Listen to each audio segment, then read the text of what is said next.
The story of Netflix is one of bold ideas, strategic pivots, and relentless innovation that reshaped the entire entertainment industry. It began in 1997 when Reed Hastings, a software engineer, and Mark Randolph, a marketing executive, co-founded Netflix in California. The inspiration behind the idea was personal. Hastings had been fined $40 for returning a rented VHS of Apollo 13 late. Frustrated by the inflexible nature of video rental stores like Blockbuster, he saw an opportunity to create something better. A rental system without late fees, without long lines, and without limited stock. At first, Netflix was a humble online DVD rental service. Customers would select movies on the website, receive DVDs through the mail, and return them in prepaid envelopes. The key innovation was the subscription model launched in 1999, which allowed users to rent unlimited DVDs for a monthly fee with no due dates or penalties.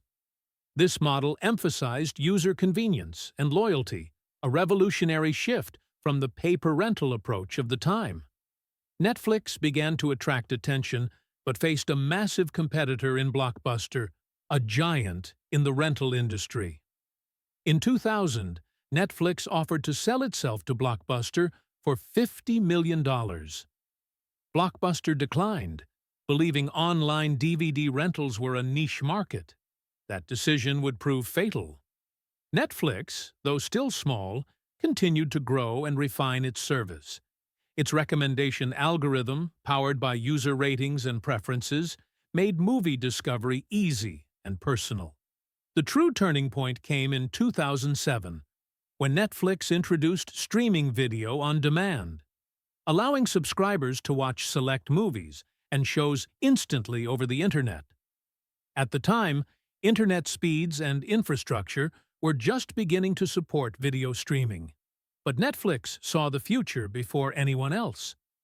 While its DVD business continued, streaming soon became the centerpiece of the company's identity. As broadband internet became faster and more widespread, streaming exploded in popularity.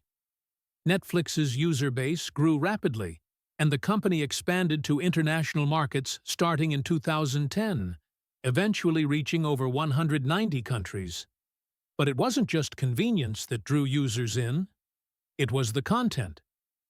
In 2013, Netflix took a risky step by creating its own original programming. Its first major original series, House of Cards, starring Kevin Spacey and produced by David Fincher, was a critical and commercial success. It showed that a tech company could create television content that matched or even surpassed that of traditional networks. Netflix followed this with a stream of hits. Orange is the New Black, Stranger Things, The Crown, Narcos, and more. These shows didn't just entertain, they became cultural landmarks. Netflix's approach to content creation was also different. Using data analytics, they made decisions based on viewing habits, preferences, and trends. This allowed them to greenlight content that was likely to succeed and serve niche audiences as well as mainstream ones. The company also began producing international content tailored to specific regions such as Money Heist, Spain, Dark, Germany, Sacred Games, India, and Squid Game, South Korea, which became a global phenomenon in 2021. Today, Netflix is not just a streaming service. It is a global media empire with a vast library of licensed and original content.